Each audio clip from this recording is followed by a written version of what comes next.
Taita Lloberaqué, de Francisco Vega Seminario. Capítulo 1.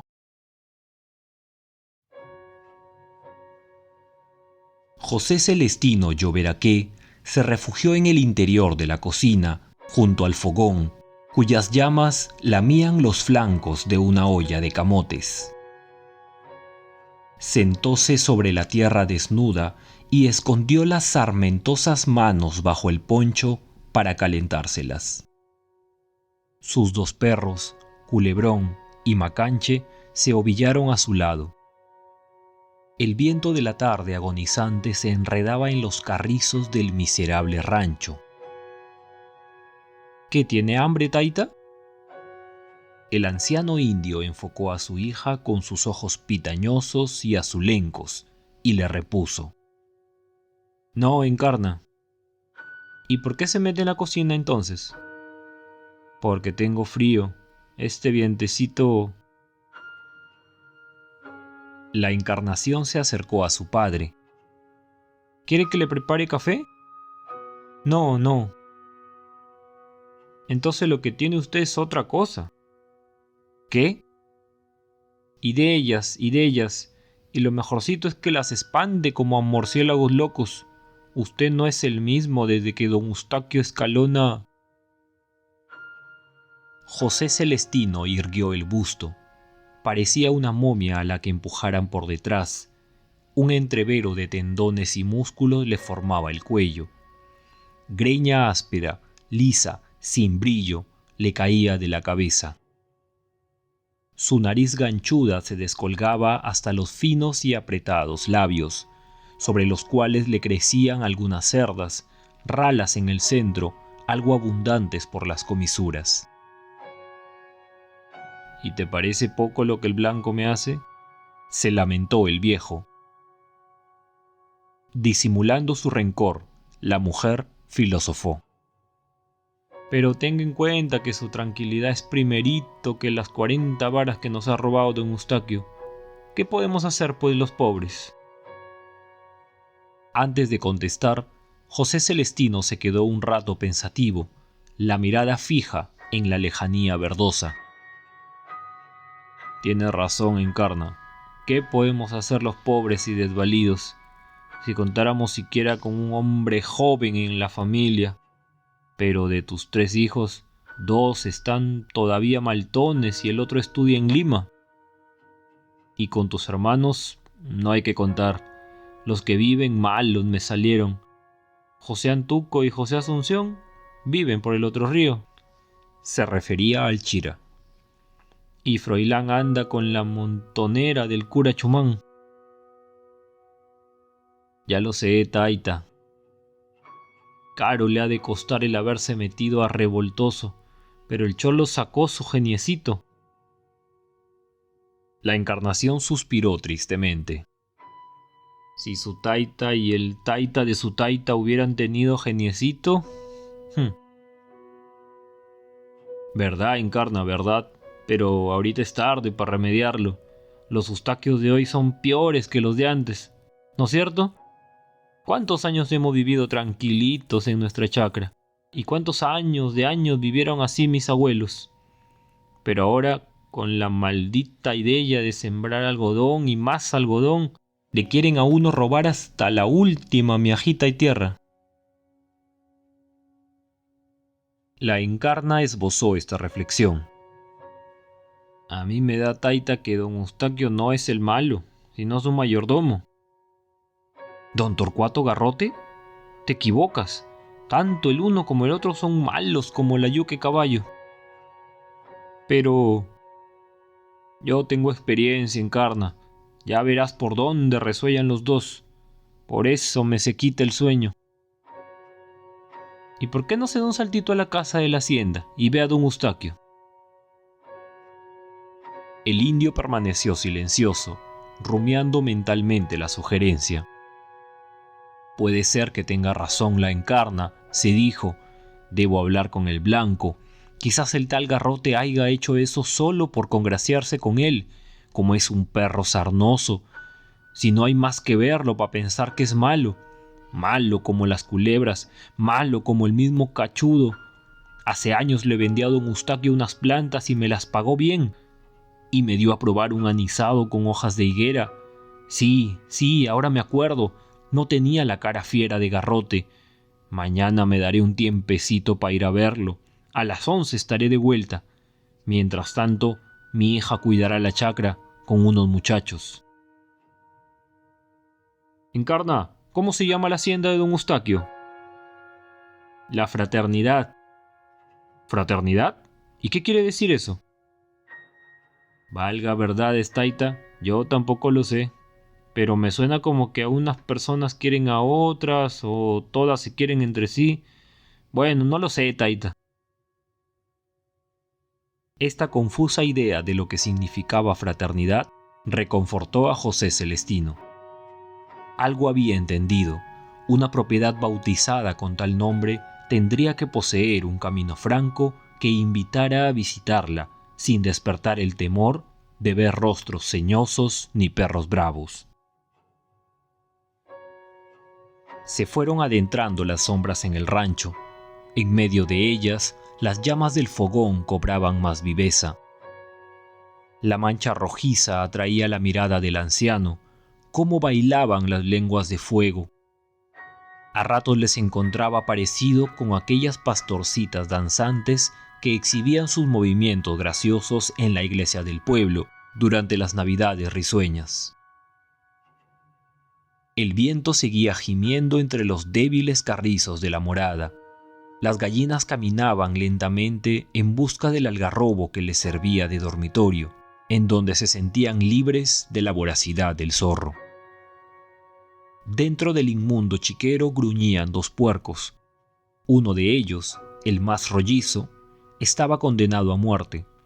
Su carne se vendería en Catacaos, a donde la Encarnación llevaba también, de vez en cuando, algunos sombreros de paja, tejidos por ella en las madrugadas azules, al fulgor lunar. A las 7 llegaron los dos menores hijos de la Encarnación, Juan Esteban y Ramón, arreando un burro cargado de pasto. Andaban por la pubertad. El primogénito estudiaba Derecho en Lima. Desde niño estaba a cargo de don Isidro Lozano, cura de Catacaos. La última de la familia era una muchacha, Isabel, que vivía la mayor parte del año en aquel pueblo con una tía.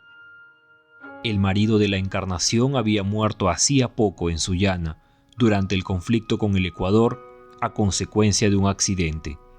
Era cabo del regimiento número 11.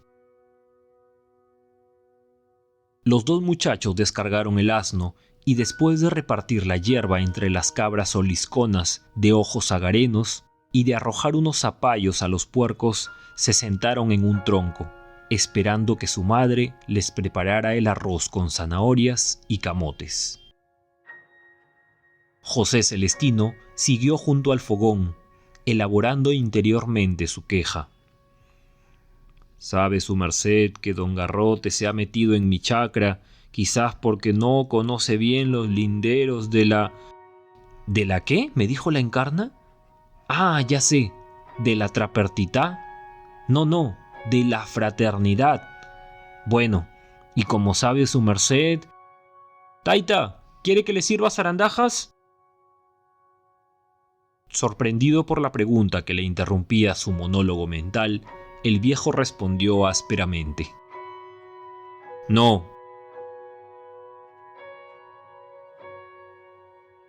José Celestino traspuso la puerta del caserón de la fraternidad entre un ladrido de perros.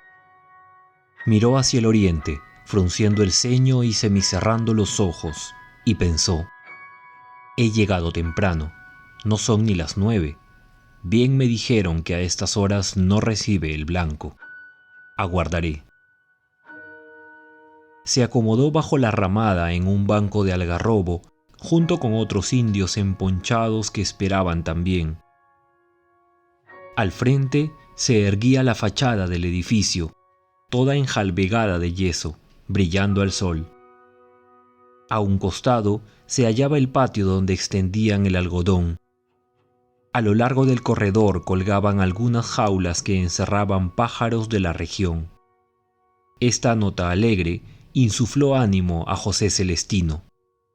El hombre que amaba las aves le inspiraba confianza. Varios burros, con las enjalmas encima, mordían la corteza de los horcones de la ramada. ¿A qué hora saldrá el blanco?, preguntó al indio que se sentaba a su lado. ¿Cuál de ellos? Pues el patrón de la hacienda, que hay dos. ¿Y don Garrote? José Celestino calló. Prefería no hacer comentarios ante desconocidos, pero le disgustó saber que el mayordomo tenía también categoría de blanco, es decir, de patrón. Ya no podría acusarlo libremente a don Eustaquio Escalona de su error o deliberada intención de haber anexado a la fraternidad 40 varas de su chacra. El sol iba subiendo. Por los huecos de la ramada se colaba su lumbre tibia, formando manchas de oro en el piso de tierra. Los pájaros le cantaban un himno desde su prisión. José Celestino repitió la pregunta inconscientemente. ¿A qué hora saldrá el blanco? Si quiere hablar con él, repúsole un mozo. Pues vaya nomás a verlo, que ya debe estar en su escritorio, en ese último cuarto del corredor. Y el viejo se encaminó hacia el sitio indicado, mientras los 5 mastines que ambulaban siempre por la casa, gruñendo y a veces atacando a los visitantes, le seguían paso a paso. Parecía que ansiaban morderlo, pero el indio no se inmutó. Suponía que sus piernas ya no despertaban la codicia de ningún animal. Carecían de carne.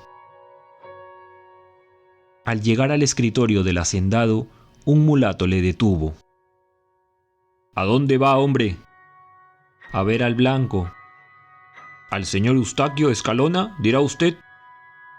Bueno, a don Eustaquio. Espere. El mulato gritó desde la puerta. Señor, aquí le buscan. ¿Quién? Un cholo entradito en años. Que pase. Al principio, Escalona no reconoció a José Celestino. Y era que, a pesar de vivir tantos años entre los indios, todos le parecían iguales. Él solo los catalogaba en 2 grupos, jóvenes y viejos, aunque el que tenía por delante podía formar parte de una tercera clasificación, el de los muy viejos. Lloveraqué saludó. Buenos días, señor. ¿Qué te trae por aquí, hombre? Poca cosa, señor. Entonces, habla. Bueno, señor, le diré que se ha cometido un abuso. ¿Un abuso?, se extrañó el hacendado, clavándole al viejo sus ojillos de simio. En verdad no comprendo lo que me dices. Esa clase de expresiones suenan mal en la fraternidad. Al indio le sorprendió esta vez la adiposidad de Escalona, y también su cabeza chata, en la cual quedaba solo un círculo de pelos ásperos que en la parte posterior se detenían en el reborde de su nuca de buey. ¿Abuso?, repitió, contrayendo sobre el pecho su mantecosa papada de 3 rollos.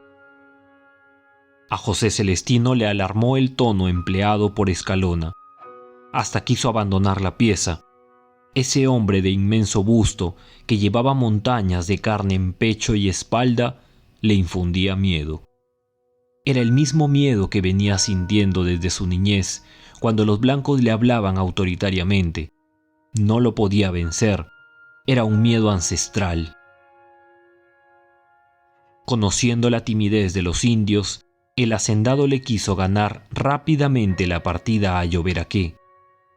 Ahora ya sabía con quién trataba. Adusto le interrogó. ¿Qué individuo ha abusado de ti en este fundo? Vea, su merced, hace una semana ¿Que quién ha abusado de ti? Te pregunto. Limítate a nombrarlo.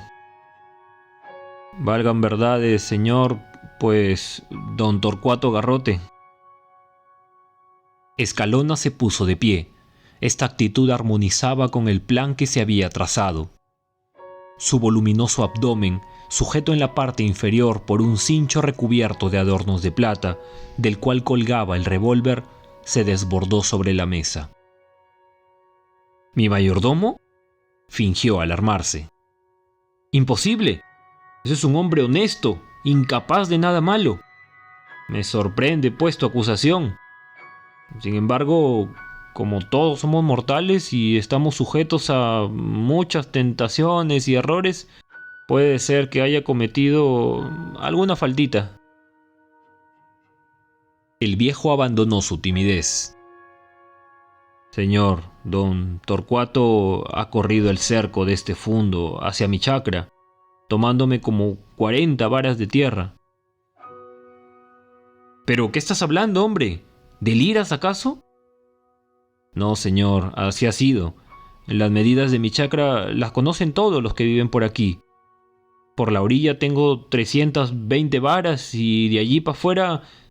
¿Estás seguro? Segurísimo, señor. Esa chacra está en poder de mi familia desde... ¿Desde cuándo? No sé, señor. Quizá desde que las tierras y los Lloberaqué existen. ¡Qué curioso argumento! ¿Por qué, señor? Bueno, de todas maneras me complace que hayas venido. Y para que veas que pongo interés en todos los reclamos y quejas, te ofrezco hacer un deslinde en la primera oportunidad, pues tampoco me gustan los pleitos con los vecinos. Revisaré los títulos de mi hacienda, aunque en ello emplee muchas horas. Y tú harás lo mismo con los de tu chacra. ¿Títulos? Masculló José Celestino. ¿Qué más títulos que los de haber vivido los Lloberaqués en estas tierras cientos de años, miles de años quizás? ¿Le parece poco a su merced? Pero hombre de Dios, ¿qué oigo? ¿Que no tienes títulos? Entonces, ¿cómo quieres establecer tu derecho de propiedad? A lo mejor parte de tu chacra ha salido de la fraternidad. No había pensado en esto. Soy muy descuidado. Realizaré un estudio concienzudo de los títulos del fundo para determinar su extensión exacta. Al anciano le pasó una nube negra por los ojos. Los oídos le zumbaban como si tuviera dentro de ellos 1.000.000 de chicharras. No se explicaba la confusión que padecía. Había ido a quejarse de un robo y el hacendado no solo defendía a Garrote, sino que hasta ponía en duda su derecho de propiedad, suponiendo que su chacra pudiera haber formado parte de la fraternidad. En buena cuenta, ello significaba haber ido por lana y salir trasquilado. ¿Y qué me dices de todo este asunto? Oyó que le preguntaba Escalona con acento imperativo, dueño ya de la situación. ¿Cómo te has atrevido a calumniar a mi mayordomo cuando tú ni siquiera posees un papel que pruebe tus derechos? José Celestino reaccionó algo. La luz de la ventana le atrajo. Distinguió un jirón de cielo azul, bajo el cual revoloteaban 2 gavilanes, y después volvió a fijar la mirada en el bulto macizo que le interrogaba, del que surgía un turbión de palabras acusadoras. Y entonces precisó de nuevo las medidas de su predio, agregando que un bosquecillo de sauce señalaba el lindero sur y un barranco cuajado de malezas, perpendicular al río, el del norte. Hacia afuera, su chacra avanzaba hasta el cerrito de los Chivos. Todo eso está bien, afirmó Escalona, pero tienes que probarlo. Ojalá lo logres. Soy amigo de respetar los derechos ajenos y me complacería mantener buenas relaciones con un vecino como tú. Los ancianos me inspiran compasión y ternura. Es muy natural. Recuerdo a mi padre, que alcanzó la edad de 93 años. Al propietario de la fraternidad le fascinaba mentir. Cuanto más abultados eran sus embustes, más le probaban la exuberancia y riqueza de su propia fantasía. Él no había conocido a su padre, y solo en su azarosa pubertad vino a darse cuenta de que el hombre que le enseñaba a caminar por la vida a garrotazos no era más que un pariente postizo. Hasta ignoraba con certeza el lugar de su nacimiento, suponiendo solamente, por ciertos indicios, que sus padres provenían de un país centroamericano. Pero, ¿cuál? Aunque poco o nada le importaba la hora, Eustaquio Escalona extrajo de un pequeño bolsillo, situado bajo el cincho, su reloj de plata Longines 3 estrellas. «Las 11», se dijo. «Este maldito indio me ha quitado más tiempo que el preciso para liquidar un asunto sin importancia. Y, en buena cuenta, no he resuelto nada con él. Ahora irá por allí contando que le he robado 40 varas de su propiedad.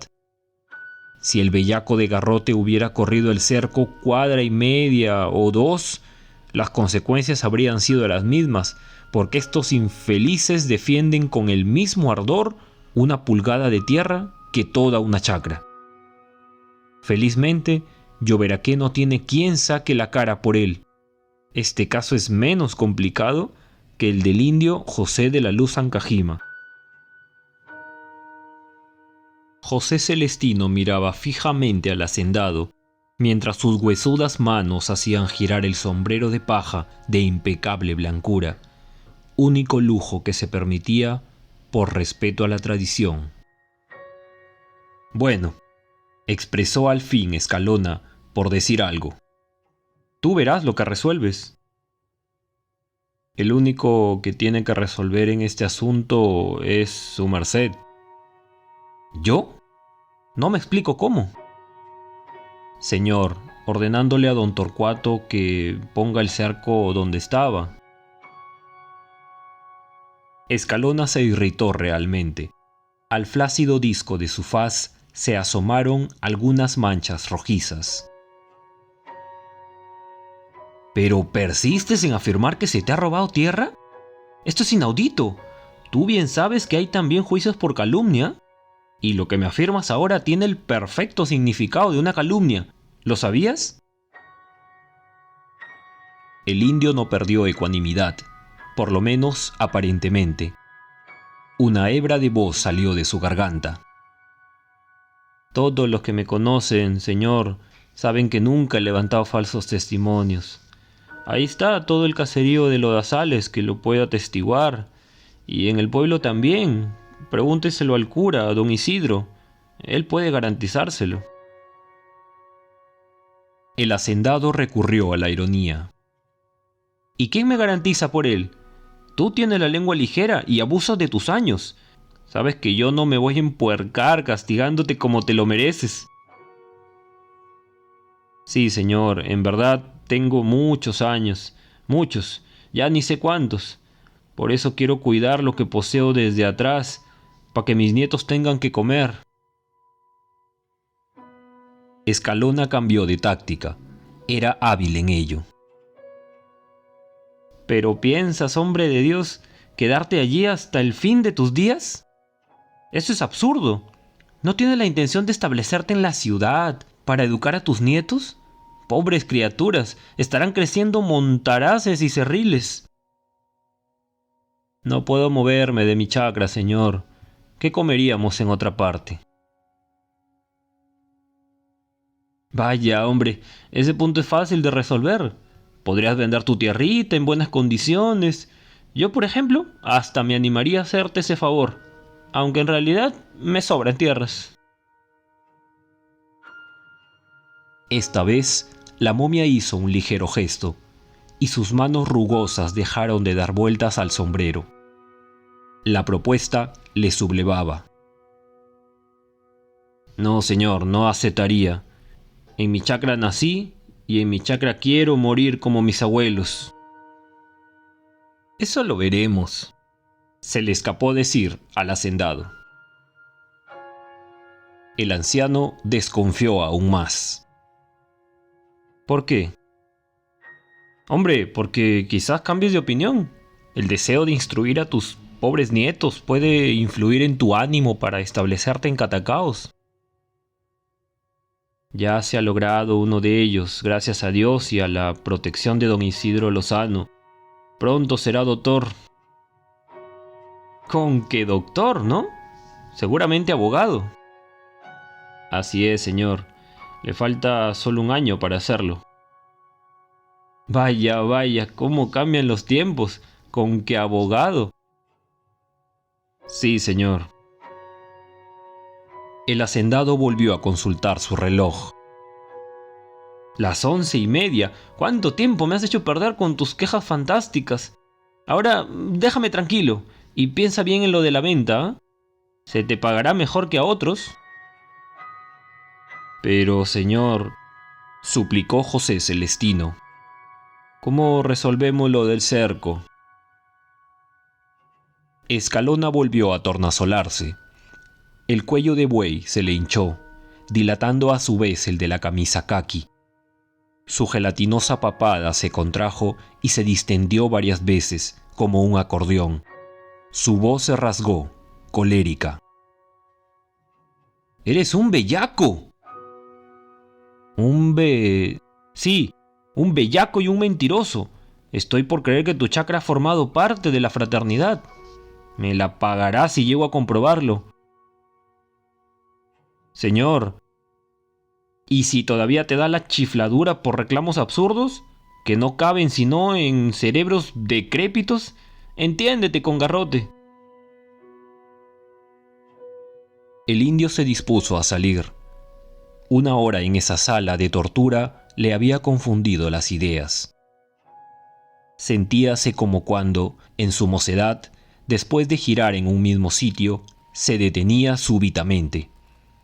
¿Que yo le he robado tierras?, se preguntaba lleno de angustia mientras abandonaba el escritorio. No, no puede ser. ¿Y por qué se queja entonces el blanco? ¿Cuándo he movido yo el cerco? No, ¿qué estoy pensando, señor sacramentado, si yo soy el que le ha reclamado las 40 varas? ¿Por qué resulto, pues, ladrón? Quizás el blanco se ha equivocado. Tenía razón mi encarna cuando me dijo que Garrote procede sin sus órdenes. Por eso me aconsejó don Eustaquio que hablara con él.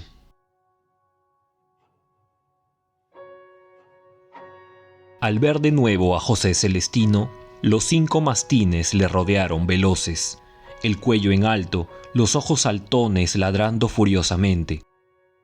Uno de ellos, el más grande y feroz, le brincó al pecho, alarmándolo. Pero no lo mordió.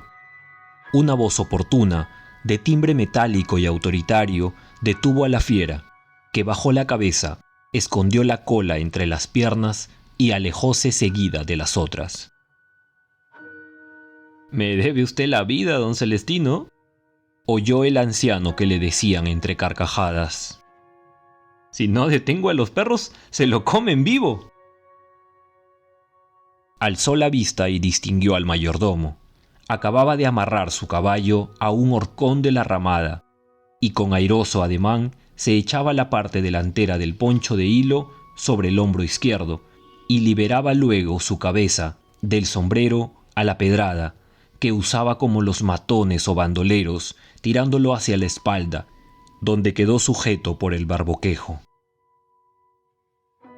«Señor don Torcuato», balbuceó el viejo. «¿Me debe usted la vida?», repitió el otro, distendiendo el labio leporino, hinchado y rojizo, tras el cual aparecía su dentadura cariada, presidida por un colmillo de oro.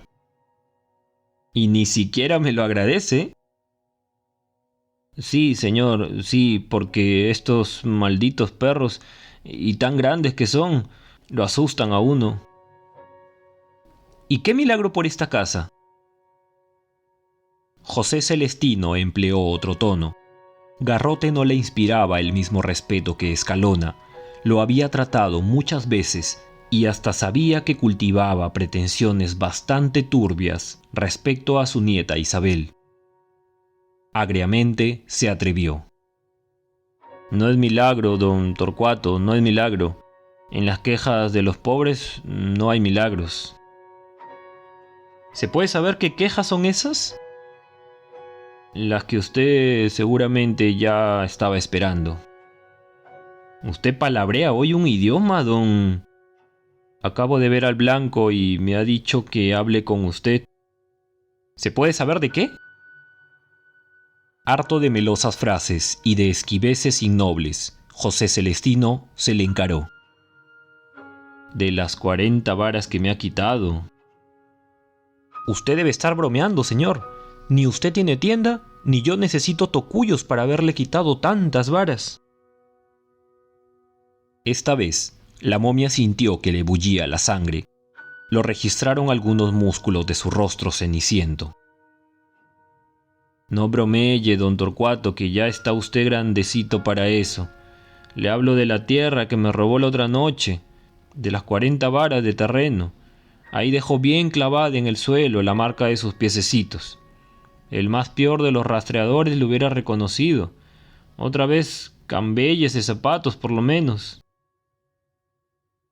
Aunque lo que le enrostraba el indio era verdad, Garrote se encrespó.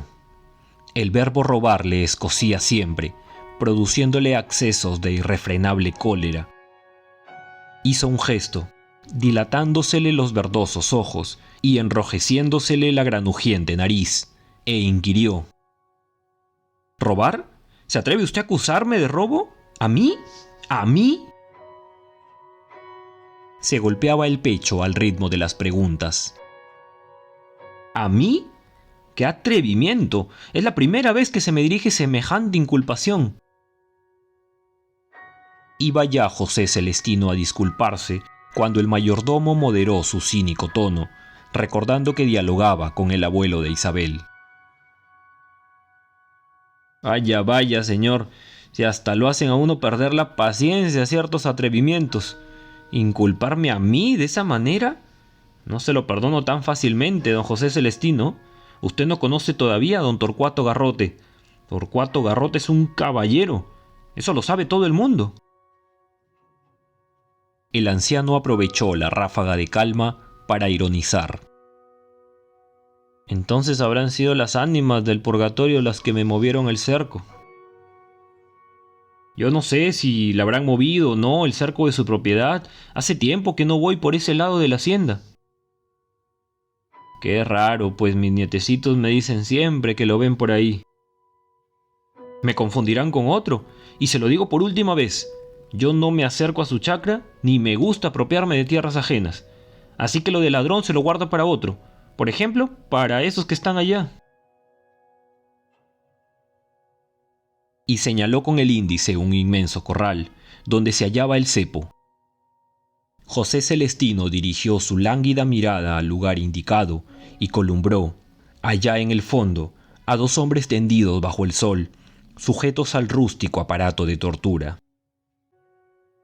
Con que era cierto lo que decían del blanco y de este perro, pensó, si serán realmente ladrones de los dos cholos que veo. A lo mejor don Escalona los ha acusado de lo que me acusó a mí hace ratito. Garrote se arrepintió de su velada amenaza, siempre con el pensamiento en Isabel, y dijo al viejo: Vaya tranquilito, don José Celestino, que yo averiguaré lo que ha pasado con eso del cerco. Un día de estos caigo por su casa.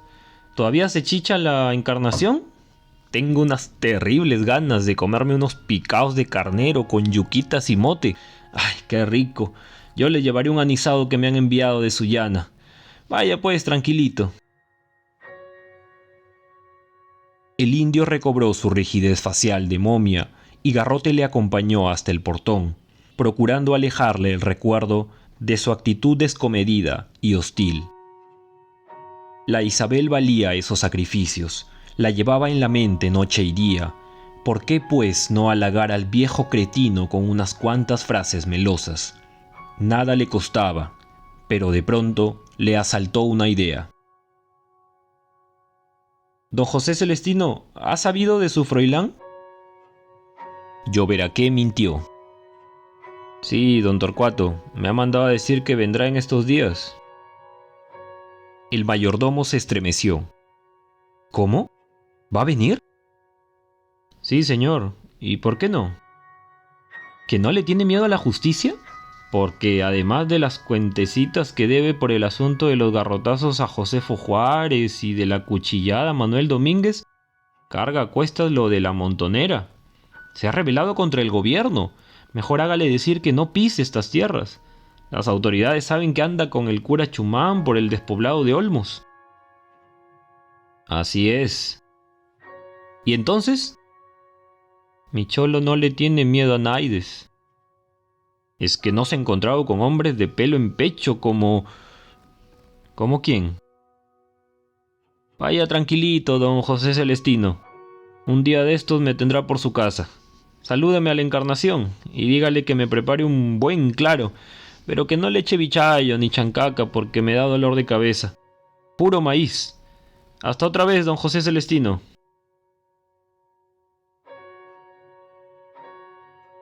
Don Eustaquio Escalona tenía la costumbre de descargar siempre en Garrote la culpa de todo lo malo que sucedía en la fraternidad. Sabía que su mayordomo asumía la responsabilidad por complacerlo. ¿Te encontrarías con ese indio viejo y decrépito?, le preguntó al verlo entrar, todavía oliendo a hierba fresca y sudor. Sí, señor. ¿Con qué tranquilidad lo afirmas? ¿Te reprocharía la corrida del cerco? Sí, pero se la negué naturalmente. Don Eustaquio enarcó las cejas y sostuvo un absurdo. ¿Se la negaste? Entonces, si el indio creyó tu afirmación, pensará que fue otro mandado por mí el que hizo la fechoría, lo cual significa en buen romance que aquí el pagano siempre soy yo. Pero, don Eustaquio, ¿usted estaría conforme si le hubiera dicho que fui yo? El hacendado permaneció un momento pensativo. Sus ojillos vivos y refulgentes eran solo 2 puntos negros en la esfera fofa y amarillenta de su cara. Se daba cuenta que Garrote tenía razón. ¿Quién iba a suponer que había invadido una propiedad sin la anuencia suya, sobre todo cuando no se beneficiaba directamente con la indispensable expansión de la fraternidad, como él llamaba a los vulgares robos de tierras a sus vecinos? Sin embargo, siguió quebrando la lógica. Los desfogues de reproches e improperios eran saludables a su espíritu. Pero ya que has cometido la zamarrada de robarle al indio ese miserable pedazo de tierra, deberías haber hecho las cosas mejor. Señor, nadie nos vio, y los peones no cuentan nada porque... No me refiero a eso, hombre, sino que has debido correrle el cerco 1,5 cuadras por lo menos. Garrote se rebeló contra el inconforme y veleidoso. Usted es dificilito, don Eustaquio. Usted mismo me aconsejó que realizara por parte la indispensable expansión. ¿Yo te dije eso, canalla? Eres incorregible. Te complaces en alterar la tranquilidad de mi vida, en crearme dificultades. ¿Que no escarmentaste con lo que te pasó últimamente? Recuerda que casi te matan a palos, y que mi reputación sufrió serio quebranto cuando apareció en El Sol de Piura esa canallesca e infame publicación. Pero usted se quedó con las tierras, y qué bien da por allí el algodón. Escalona se iluminó de alegría. No lo podía negar. Su mayordomo era inteligente, astuto, de acción. Cuando él la adquirió, la fraternidad abarcaba solo unas cuantas hectáreas, no todas de buena tierra, pero ahora tenía más de 300, gracias a Garrote. Y con el tiempo, ¿cuántas más vendrían a engrandecerla? Todavía existían en los alrededores muchas tierras que solo habían sido aprovechadas en un 10% para sembrar camotes, sandías y melones. Vaya con la porquería. Observando su regocijo, Garrote le dijo: Tenga paciencia, señor, y deje ese trabajito por mi cuenta. La próxima vez, la chacra de José Celestino se quedará reducida a... Torcuato, Torcuato. Se escandalizó el hacendado. Tú no puedes hacer eso. No te olvides que existen leyes en el Perú. El día menos pensado me veré metido en un lío gordo por tu culpa. Yo no quiero nada con la justicia. Odio el papel sellado. Los jueces me producen aversión. No, no, basta de latrocinios. Eres un ladrón incorregible. Tienes la conciencia cargada de todos los pecados. No, no, basta. Porque si se presentasen reclamos peligrosos, tú saldrías limpio de culpa, calumniándome a tus anchas. A mí me lo ordenó el señor Escalona. Yo creía que él tenía derecho, no podía desobedecerle, pues para eso me pagaba. Y así, así. No, no, Torcuato, al diablo con tus proyectos. Bueno, don Eustaquio, yo estoy aquí para atender las necesidades de la fraternidad. Si la indispensable expansión no puede proseguir, en buena hora. Yo no me he beneficiado ni me beneficio con ella. Todo lo contrario. Lo único que he obtenido son disgustos y enemistades. Y si ahora he insistido con lo del viejo Celestino ha sido solo porque me apena que la hacienda pierda esas tierras más buenas que el pan. ¿Cómo daría en ellas el algodón? Por lo menos 10 cargas por cuadra. No seas exagerado, Torcuato, protestó bonachonamente Escalona, emboscando su júbilo. Tanto no darían. Pero es que son vírgenes. Y agregó mentalmente, como la Isabel, sin poder evitar una malsana asociación de ideas. El hacendado deslizó tímidamente. ¿Y cuál es tu plan? Ese es mi secreto, don Eustaquio, mi secreto. Solo le pido que tenga confianza. Después me lo agradecerá usted. Escalona se aterrorizó otra vez.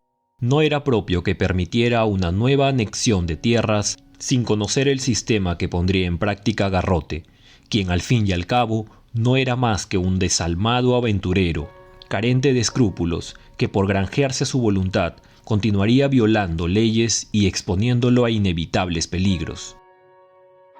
Lo del plan secreto que invocaba no pasaría de ser un atropello más, cuyas consecuencias caerían tarde o temprano sobre él.